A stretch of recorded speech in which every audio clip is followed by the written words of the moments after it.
Brushwork is one of the fastest ways to bring life and movement into your paintings. And today I'm breaking down the brushwork techniques used by masters like the Spanish painter Joaquin Sorolla that will help you create more expressive, painterly results in your own work. So if you've ever looked at a Sorolla painting and thought, how does he make those strokes feel so alive? You are in the right place. We will look at brush pressure, movement, direction, paint consistency, and how to build expressive marks without losing form. I will also show you quick examples from my own paintings where I use both brushes and palette knives to push energy and texture onto the canvas. By the end, you have clear, practical techniques you can take straight into your next painting. So let's get right into it. Painterly brushwork isn't about looseness for the sake of being loose. It's about clarity, confidence, and intention. Joaquin Sorolla showed this beautifully. His surfaces shift between thick impasto and light touches, like what we see in his paintings returning from fishing, for example. Another technique that adds up to the painterly brushwork is broken color, which basically consists of using a brush or palette knife to create a patchwork of distinct interwoven colors. You will see it in many of the top Impressionist paintings, like this one by Monet and this one by Sorolla. I've been studying Sorolla's paintings for many years, and what fascinates me is how he used oil paint to communicate light and life. His paintings breathe because the brush marks feel so alive. He used an expressive brushwork to communicate movement, atmosphere, light, and excitement. As we've gone through what makes brushwork painterly, let me talk about the brush techniques that will help you achieve that. And at the end, I will give you an exercise to help you develop your expressive brushwork. So the 5 main elements of a painterly brushwork are brush pressure, brush movement, brush direction, brush type, and paint consistency. Brush pressure is the first element to master.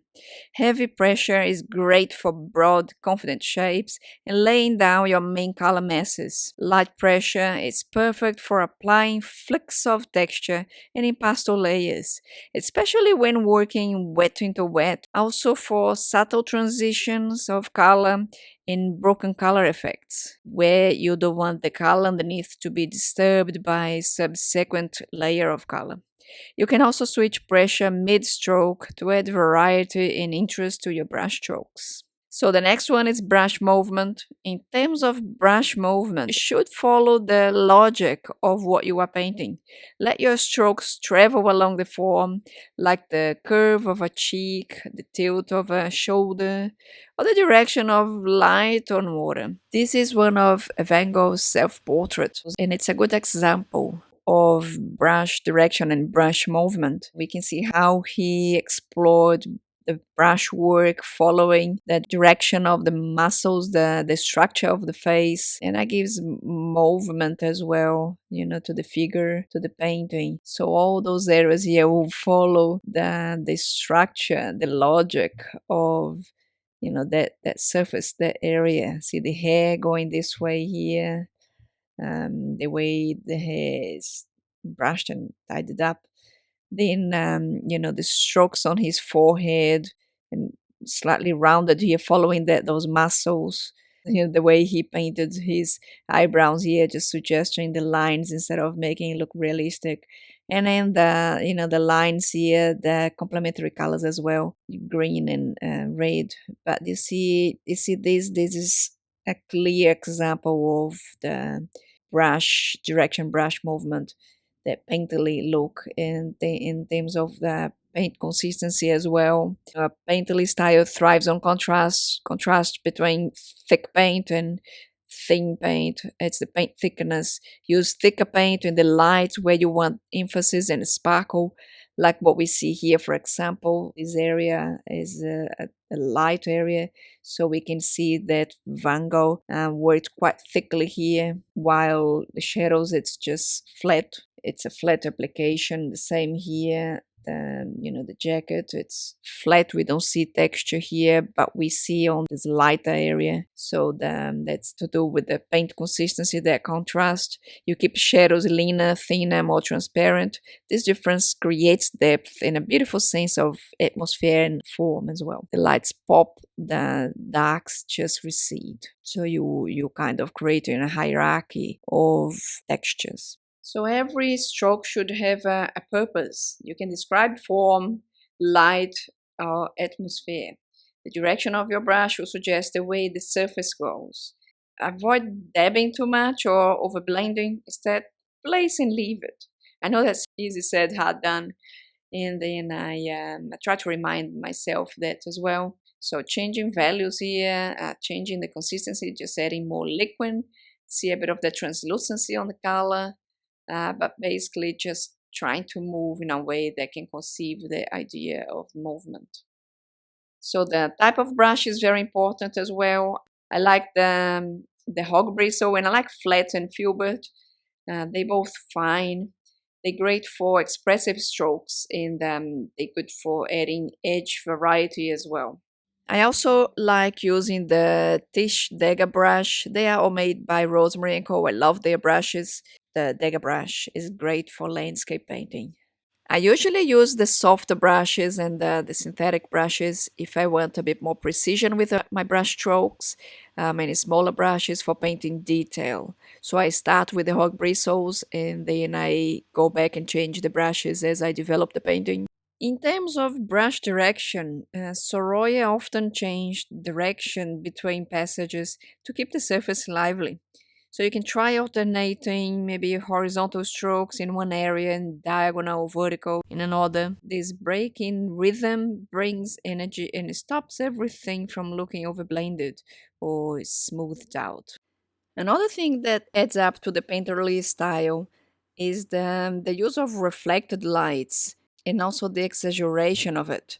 So often we see in Sorolla's paintings colors from the background reflecting on the main elements, like what we see on the children's heads here, with the green color from the background reflecting on the shadows. So often he used colors that were surrounding the figures or the main elements and then found a way to add those colors, especially on white surfaces that they reflect everything. So he exaggerated that. The Impressionists did that a lot as well. And they were contemporaries anyway, so they were learning from each other. So that sort of effect creates a more loose approach. It's also useful to experiment painting with a palette knife.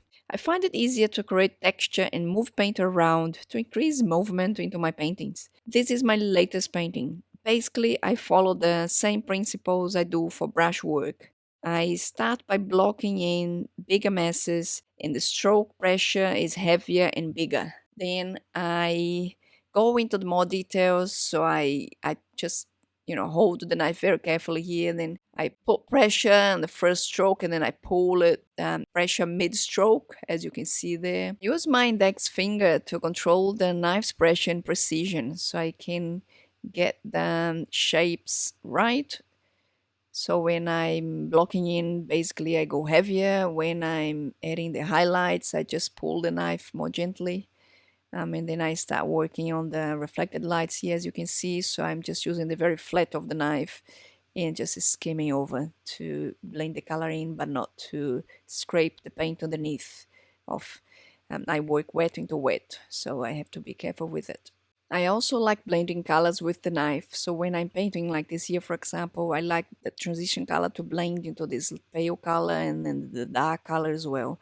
So I bring some of the brush techniques into my palette knife painting. So yeah, this is the development of the painting. So you can see the end of it.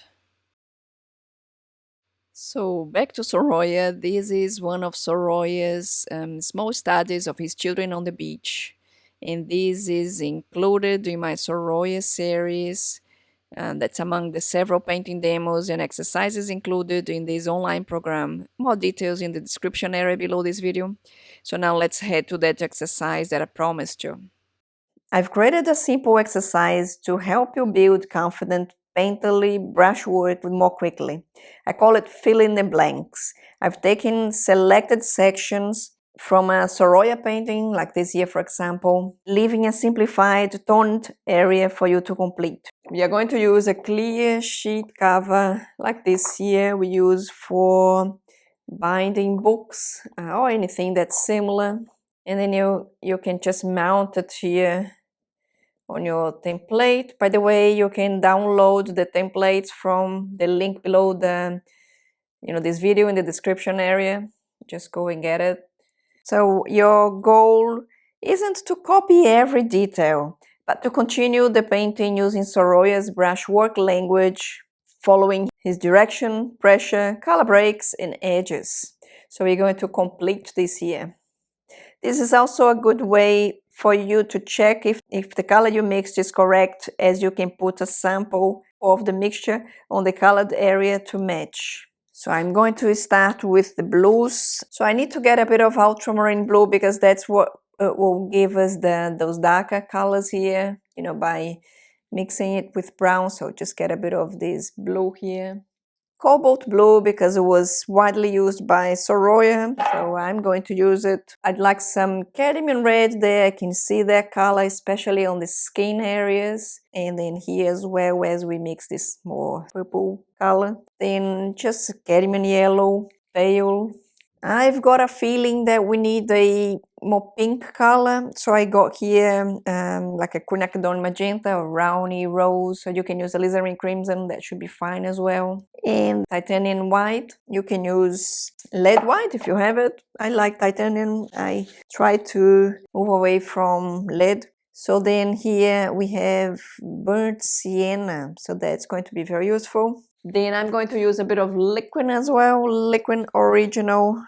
You can also use liquid impasto, so just put it here. I don't need much, especially because actually we're painting on the clear cover. I don't think we need much of this at all. There will be slippery enough there. So as I said, it's not that you are creating a master copy now, it's just an exercise. The more you do this, a quick exercise, the better you get, the more confident you get. And then when you start working on those master copies, you can even do a master copy of this painting, which is a beautiful painting, and we can consider like a simpler painting in relation to all the paintings by Sorolla. But that's a good way to start. Just starting simple, and then you go a little bit more advanced. So let's start with the mixing. I might just mix the color with the brush. It should be fine because we actually don't need much paint. I think I got too much paint out here. But I'm going to start mixing this here, the water. So I'm using the cobalt blue with let's call that one alizarin crimson or a rose color. Could try mixing this here. Let's see, I think the color here will be more brown because of course cadmium red is more orange, so that's why I didn't want to mix that purple out of this, but that will be a good color for this area here. So I need more white there, more blue. And I see that my color is very clean. I can put a little bit of this color here just for us to see what it is like. It's very close, but it's just too pretty, too clean. So that means that I need a bit of this brown or a bit of yellow just to make the color a bit more sort of muddy. See, that's closer. It shows us that we hardly see colors that are abruptly pure there. It looks like it to the eye, but it's usually a bit more muted. That's what differentiates those master paintings from most of the copies that we see out there. So it's that gentle grayness in the color.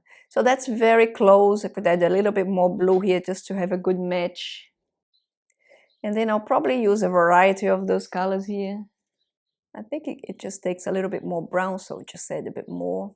Just be careful when you're adding the brown, because see here I over added, so now I have to recover the colors. It's very easy to go overboard just by adding the colors with the brush, but that's okay. So I'll probably use this color here for my base. And then just remember the way to move your brush, move in a way that's playful, that has direction. It has bristle marks. I'm using a hog bristle brush. That's one of my favorites, the Rosemary & Co. Ultimate Long Flat #2, because it's a small area, as it is a small print. If I'm working on a larger area, I'll just, increase the size of the brush accordingly. So then it gets a bit blue up here, so I add more blue. That blue looks a little bit greenish. Remember to look at the image here on the side as you copying actually what you see there. I could actually use this here. It looks like he used this one as a base color to cover all this quickly, and then he added all the colors on top of it, kind of moving the brush in a way that it conceives the direction of water here. Then I'm going to layer the other colors there. So now I'm going to go with this here. It looks more pink up there. Get a little bit more. Put a bit of yellow just to go slightly greener. And let's test this color. Oh, that's not even close. I have to go darker. More blue, more yellow, and a little bit more of this rose here. So let's test this. That's getting there. That's not too bad. So I might just go a little bit darker again. Oopsie, too much of this. Just enough time to recover the color. That's better. So we go with this here. So here will be there, so that color comes all the way down here. Large, bold strokes here. You can even push your brush a bit harder here to release more paint. More pressure on the brush, and then the color becomes a little bit more turquoise. So just see if we can make it out of this here without adding the viridian green, because cobalt blue tends to that slightly greener color bias. So that's probably okay. I'm happy with this. Just a small variation here. So then now I'm going to go a little bit more purple, more lilac at the very top. And then I can layer the color here. Soraya did that quite a lot, just quickly blocking in the main masses and then applying the more playful colors on top of it.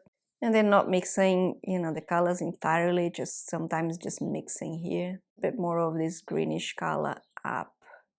I think it goes up here a bit more. And I don't want to make it too perfect, because otherwise I will lose the spontaneity. So just go with the exercise and try to practice that looseness. Just a dash of yellow into this white. It's not white here.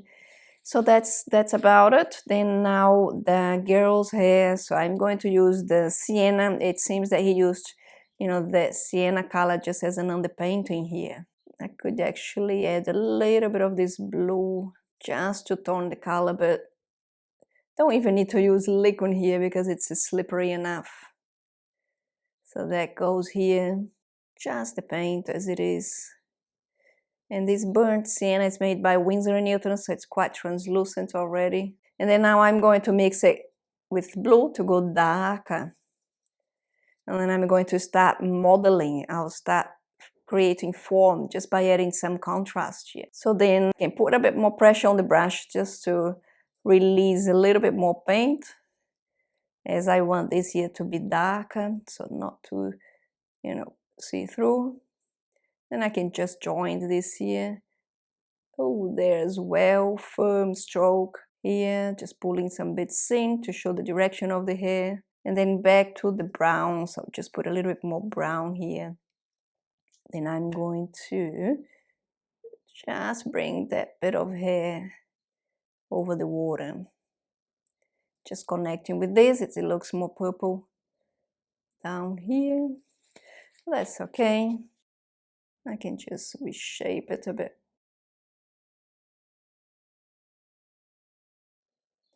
You can also use synthetic brushes here if you want to paint on this clear cover, because it's very smooth. Just test your brushes, to be honest. See what suits you better. So then I can see that here there is a bit of sort of a reflected light, a sheen. So Soraya used that more greenish color. So just see if I can mix that green here with the cobalt, a bit of yellow, maybe just a dash of white. So as you are overpainting, as you're painting wet into wet, just be very light with this here, the pressure on your brush as you apply this color. because otherwise they would just blend too much. You can even hold your brush this way, just for, you know, a lighter movement, lighter stroke.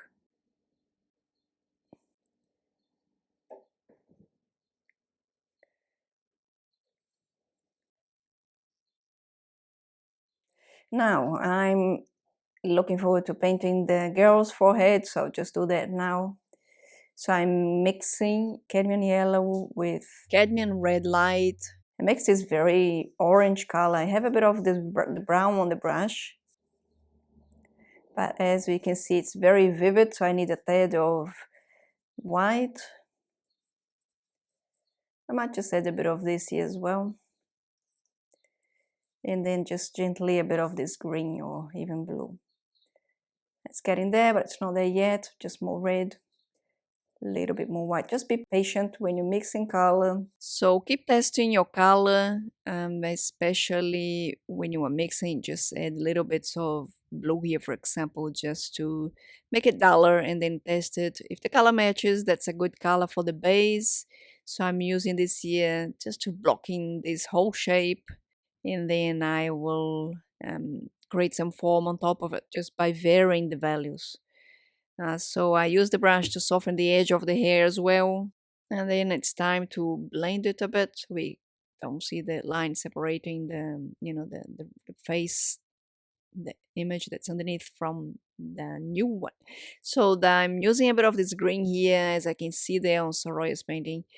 And it's like a transition color, you know, going from the warm forehead color to the cool greenish in the hair. So it's a good passage to learn there. And then now I'm going to add just a bit of white to highlight the girl's forehead, and that creates that form, you know, that the form of the skull under the skin. So now let's start on this area. So I'm going to mix this color here again, white, blue, a bit of the red color, alizarin crimson or Rowney rose, which is the one I'm using. It's very similar. So I've got the color that goes here, that will do. That's my base color, so it just goes everywhere. And see how I'm moving the brush different directions to add a bit more movement.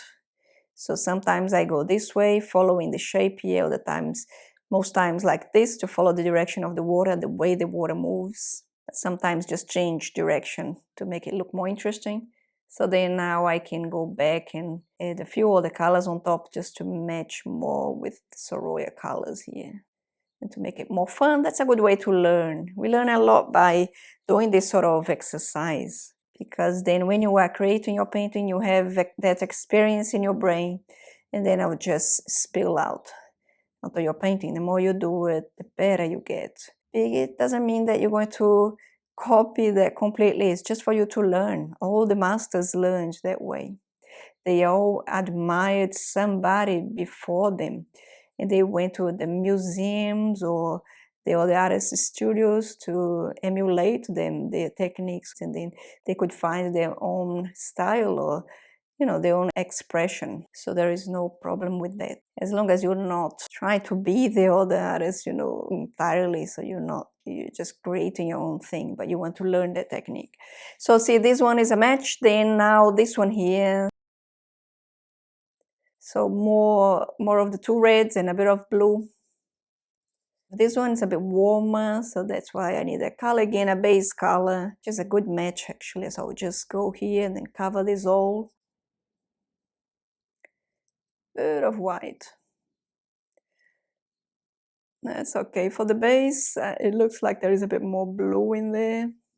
So I can just brush on top of sets too dark, a bit more light. That's better. You can even just extend this here. And just see a little bit of this here, this blue, just a bit darker. Okay, so then now the clothing, lots of white. And then basically whatever it's on the palette here, a bit of this color. because the white reflects all the other colors that are around there, but I'll just search for my base color, which is this here. You know, this sort of creamy white actually can be a little bit darker. That's too light. Always good to test your color. And as I said, this clear cover is a good way for you to test. You can just even put a color on top of this here. See, that's a good match. So I'll go with this for now, and then I'll go and dull it a bit more on top of it. But that's a good start. It's not too far away. So that's my base color. I might just even use that color everywhere here. Try not to blend, you're just applying and moving different directions. Somehow I picked up a bit of purple here, so that's actually making my color go more like the picture there, a little bit more rosy down here. So there is a more reddish orange color there, so I'll just apply this here first. So I'm going to add this here. It goes about there. Actually, I need more. So that will go here. Moving this way because I want the sort of streaks created by the hog bristle brush. Some here, just a flick.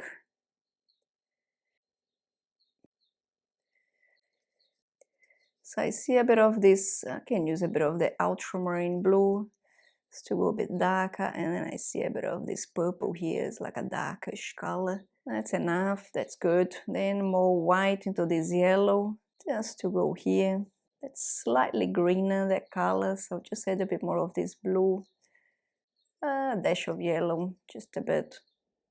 That's better, good match.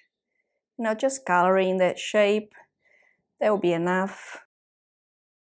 So more white, a dash of yellow again, just a bit, and then a bit of that cobalt blue.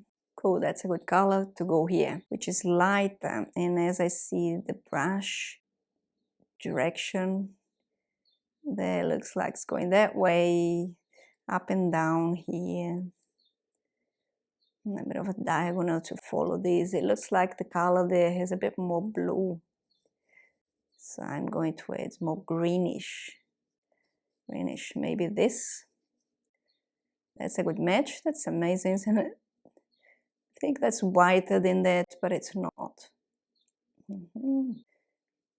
I'm just going to reshape this here. It's too narrow and make it more curved. I think I need that color to be extended there, so that's a bit more reddish. It's more like this here. More like this one, actually. Yeah, that's better.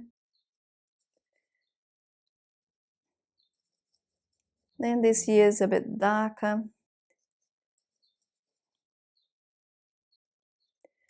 It's a combination of the same colors, just different quantities. So that comes down here. And that's about it. I don't want to go too fiddly here. That's probably enough for the purpose of this exercise. So please comment below if you liked it. And if you liked the video, just give us a like, because it helps the channel to reach more people and to grow.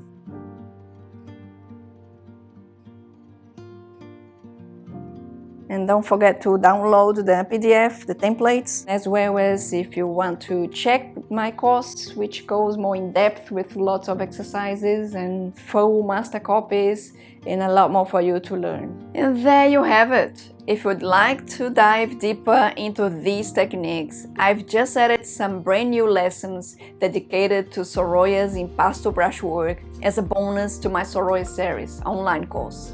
You will see how he used texture, light and expressive strokes to bring his paintings to life. And when you join the SOROLLA'S series, you will also get my complete Zone Palette Masterclass as a free bonus. If you are ready to take your brushwork and color to the next level, you will find all the details in the link below. Thanks for watching. I hope to see you in the next video. Happy painting!